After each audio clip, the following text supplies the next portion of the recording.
गायत्री जी कहने लगे, देखो मैं पहले ही बता चुका हूँ, मनु जी के दो पुत्र हो, प्रियव्रत और उत्तानपाद। भागवत जी के अनुसार प्रियव्रत जी बड़े थे। प्रियव्रतोत्तानपदो सतरूपा पते सुतो वासुदेवास्य कलया रक्षायां जगतपते। और मानस के अनुसार उत्तानपाद बड़े थे। स्वयं वो मनु अरुसत रूपा जिनते भई नर सृष्टि अनूपा। महाराज उत्तानपाद बड़े हैं, प्रियव्रत छोटे, लेकिन अभी हम लोग मानस कल्प को न लेकर भागवत के अनुसार चलते हैं। प्रियव्रत जी को बचपन से ही वैरागी हो, गुरुकुल पढ़ने गए और वहां से फिर वापस ही नहीं। इधर उत्तानपाद की दो पत्नियां, सुनीति और सुरुचि। जाये जाये उत्तानपादस्य सुनो सुनीति सुचिरास्तयो सुरुचि प्रेयसी प्रद्युरो तरायत सुतो ध्रुवा। सुनीति जी के पुत्र हुए ध्रुव और सुरुचि जी के पुत्र हुए उत्तम। महाराज उत्तानपाद सुरुचि से अधिक प्रेम करते थे, इसलिए सुनीति को महल से निकाल दिया। इधर एक दिन सुनीति के पुत्र ध्रुव अपने सखाओं के साथ खेल रहे। राज दरबार में आए तो उन्होंने देखा कि उत्तम पिताजी की गोद में बैठा। इनके मन में भी इच्छा हुई कि मैं भी पिताजी की गोद में बैठा। ध्रुव जी जैसे ही आगे बढ़े उतने में सुरुचि ने कह दिया, तुम इस गोद के लायक नहीं। ध्रुव जी कहने लगे, क्या मैं पिता महाराज का पुत्र नहीं? बोली, पुत्र तो हो, लेकिन तुम्हारी एक ही गलती, तुमने मेरी कोख से जन्म दिया। इसलिए जाओ, जाकर पहले भजन करो और जब भगवान प्रसन्न हो जाए तब उनसे वर मांगना कि मैं तुम्हारा ही पुत्र बना। जब तुम्हें ये गोद मिले, ध्रुव जी सहन नहीं कर सकते, अपनी माँ के पास रुचि कहने लगी, देखो क्यों रो रहे हो? ध्रुव जी ने सारी बात तो सुनीति ने कहा, तुम कैसे क्षत्रिय कुमार हो? जरा सी बात पर रोने लग गए। ध्रुव जी कहने लगे, माँ मैं क्षत्रिय कुमार हूं, पानी की मार से लेकिन वाणी की मार नहीं कर सकता। उन्होंने मुझे गोद में बैठने क्यों नहीं दिया, ये बताओ। मां कहने लगी, बेटा उन्होंने सच कहा, भजन सबको करना चाहिए, क्योंकि भगवान ही है जो हम सबको सब कुछ दे सकते हैं। अब ध्रुव जी सोचने लगे, अभी जाऊंगा तो मां दुखी होगी, इससे अच्छा तो रात में जाऊं जब मां सो रही हो।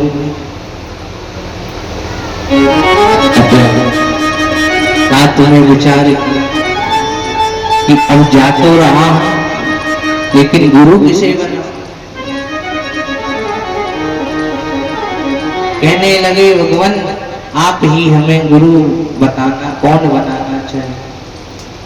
इतने में नारद जी ने ऊपर से देखा, कहने लगे ये देखो क्षत्रियों का तेज कितना बड़ा होता, इसको अपनी सौतेली माँ के वचनों के कारण भगवान के प्रति कितना भाव हो।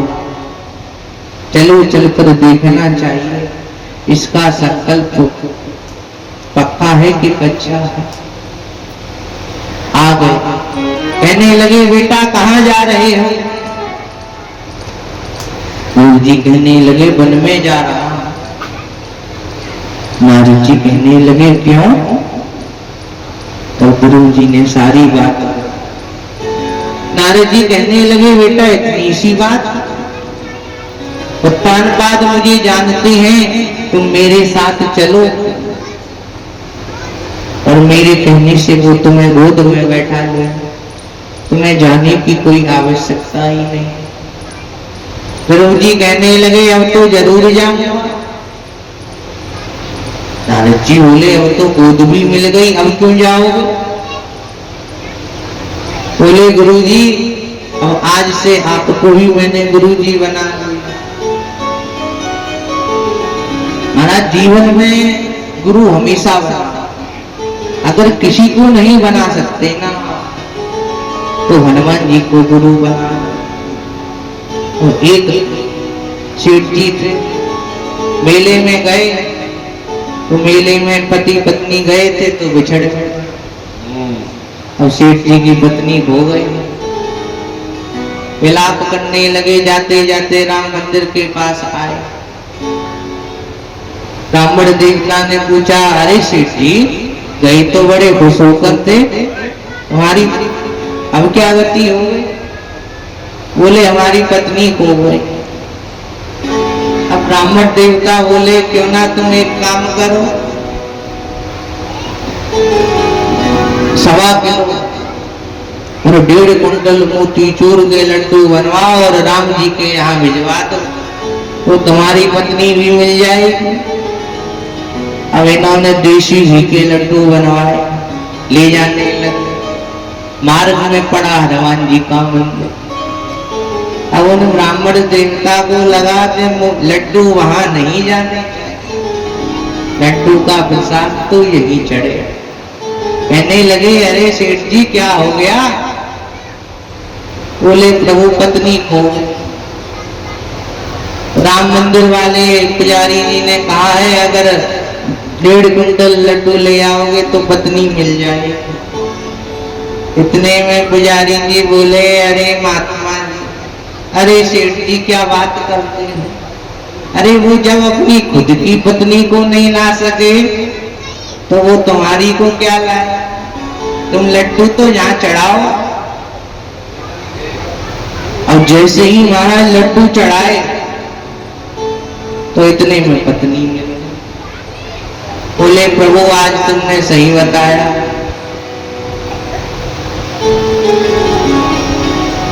ऐसे ही गुरु सबको बनाना चाहिए, किसी को नहीं तो हनुमान जी को बनाना।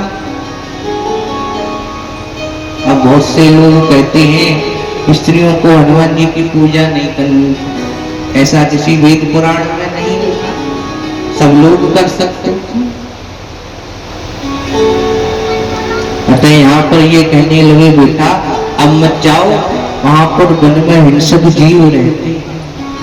गुरु जी कहने लगे प्रभु जरा आप अपना नाम बताएंगे। नारद जी बोले मैं नारद हूं। गुरु जी कहने लगे असली या नकली। माँ कहती है जिसे नारद जी मिलते हैं उसे भगवान के दर्शन हो जाते हैं। अतः आप नारद जी नहीं हो सकते। नारद जी कहने लगे भैया मैं ही नारद हूं, मैं तो तुम्हारी परीक्षा ले रहा था कि तुम सच्चे भक्त हो या फिर कच्चे भक्त हो।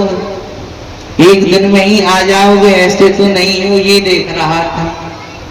तुम यहाँ से मथुरा चले जाओ और वहां पर यमुना तट पर घोर तपस्या करो। वहीं पर भगवान ने अनेकों लीलाएं की हैं।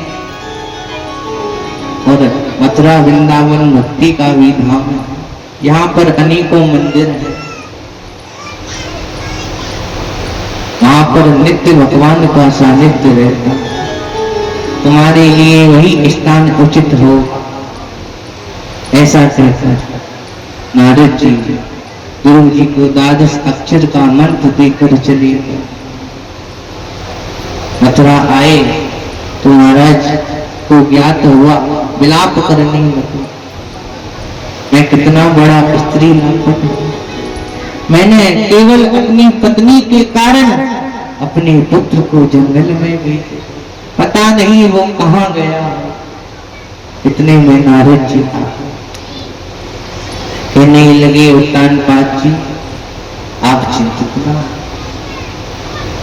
आपके जो पुत्र हैं वो शीघ्र भगवान के दर्शन करके लौटेंगे। भगवान के दर्शन करके आएंगे। इस प्रकार नारद जी समझा कर चले गए। इधर ध्रुव जी की कठिन परीक्षा प्रारंभ हुई। बोलिए श्री राधा रमण लाल की।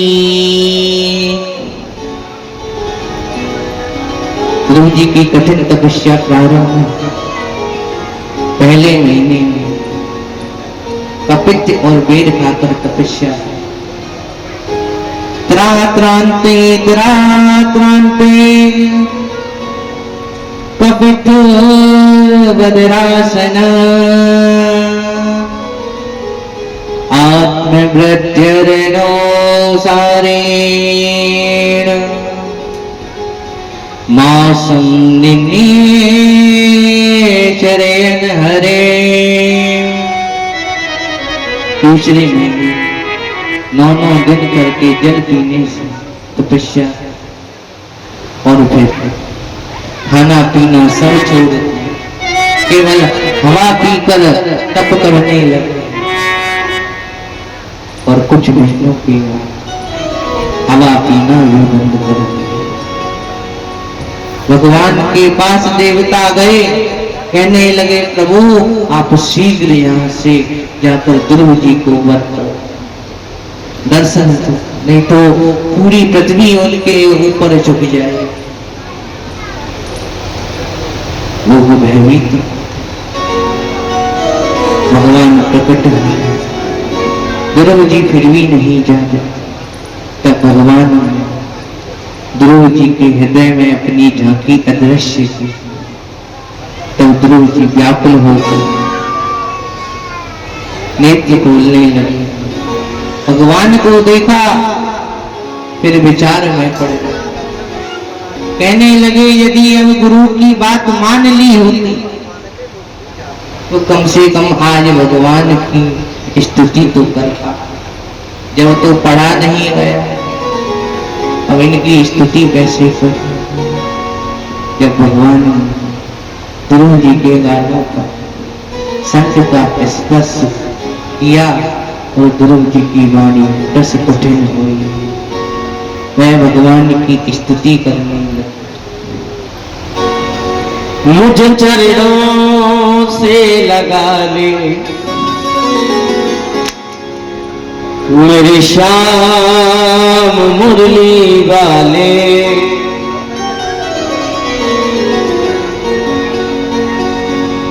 मुझ चरणों से लगा ले मेरे श्याम मुरली वाले, मुझ चरणों से लगा ले मेरे श्याम मुरली वाले।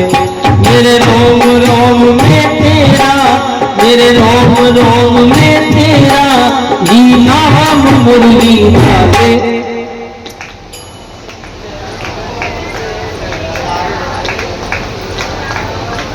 यह तो लग रहा है जैसे स्कूल में बात रहा है रही है। मुझे चरणों से लगा दे मेरे श्याम मुरली वाले।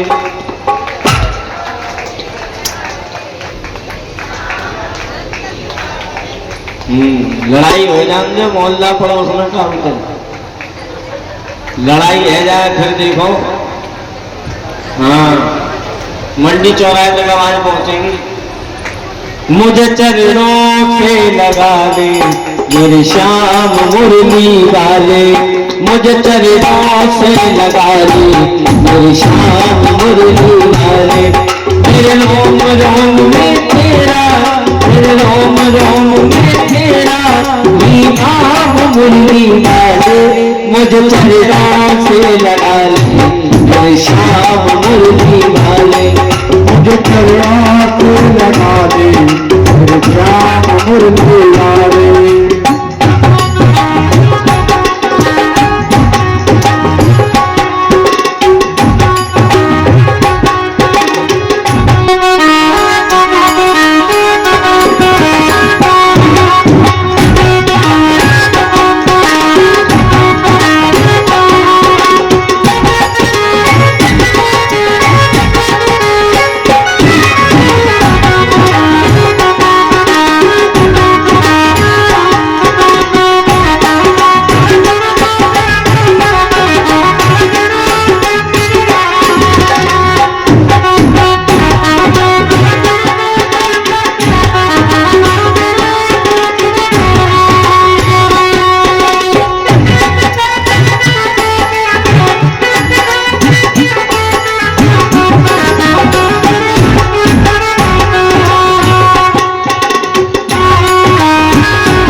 जड़ है जीवन मेरा बन के बाहर आजा, पतझड़ है जीवन मेरा बन के बाहर आजा। दर्शन को प्यासी अखियां बस एक बार आजा, दर्शन को प्यासी अखियां बस एक बार आजा। प्रभु सुबह तुम्ही हो मेरे, प्रभु सुबह तुम्ही हो मेरे, और शाम मुरली वाले, मुझे चरणों से लगा ले मेरे श्याम मुरली वाले, मुझे चरणों से लगा ले मेरे श्याम मुरली वाले। मेरे रोम रोम में तेरा, मेरे रोम रोम में तेरा नाम मुरली वाले, मुझे चरणों से लगा ले मेरे श्याम मुरली वाले, मुझे चरणों से लगा ले मेरे श्याम मुरली वाले, मुझे चरणों से लगा ले मेरे श्याम मुरली वाले, मुझे चरणों से लगा ले मेरे श्याम मुरली वाले।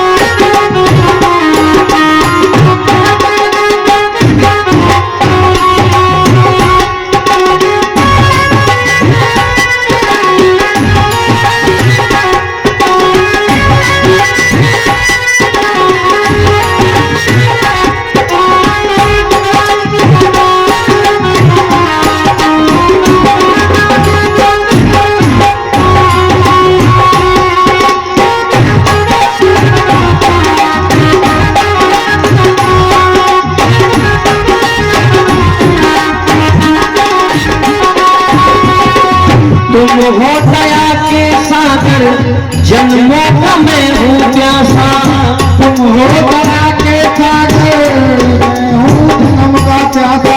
मुझको भी दे दो प्रभु जी हृदय में प्यार जरा सा, मुझको दे दो प्रभु जी हृदय में प्यार जरा सा। मेरे बिगड़े बनाए तुमने, मेरे बिगड़े बनाए तुमने, सब काम मुरली वाले। किस किस के काम बने हैं? काम बने कि नहीं? बने तो हाथ ऊपर करो। अम्मा थोड़ा हाथ ऊपर बजा के ताली कहो। मेरे बिगड़े बनाए तुमने, मेरे बिगड़े बनाए तुमने, सब काम मुरली गावे, मुझे चरणों से लगावे, मेरे श्याम मुरली गावे, मुझे चरणों से लगावे, मेरे श्याम मुरली गावे। मेरे रोम रोम में तेरा, मेरे रोम रोम में तेरा वही नाम मुरली गावे, मुझे चरणों से लगावे, मेरे श्याम मुरली गावे, मुझे चरणों से लगावे, मेरे श्याम मुरली गावे, मुझे चरणों से लगावे, मेरे श्याम मुरली गावे। बोलिए वृंदावन बिहारी लाल की।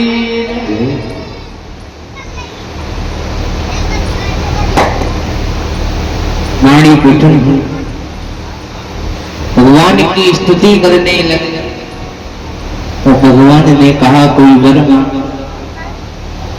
गुरु जी कहने लगे प्रभु मैं आपके धाम को जाना चाहता हूँ।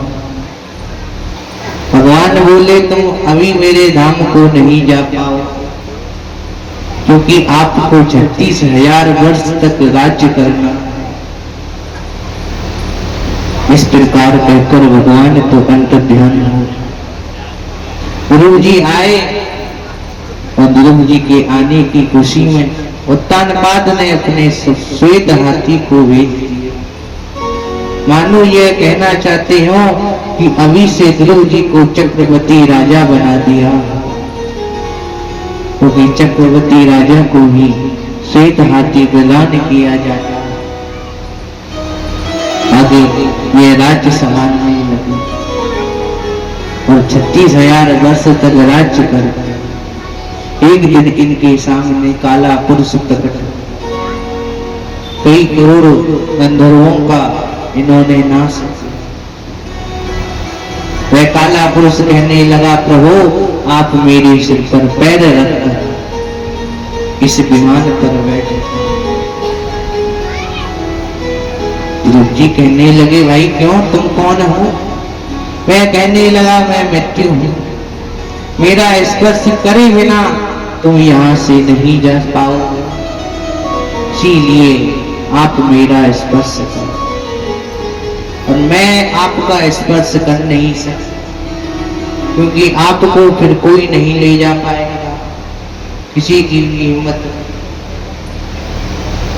और गुरु जी ने स्वीकार कर लिया और मृत्यु के सिर पर पैर रखकर विमान में बैठे। विमान तो आगे बढ़ा, तब गुरु जी कहने लगे मैं अपनी माँ के बिना नहीं जाऊं। तो पार्षदों ने माँ के दर्शन कराए। दोनों जो भगवान के धाम को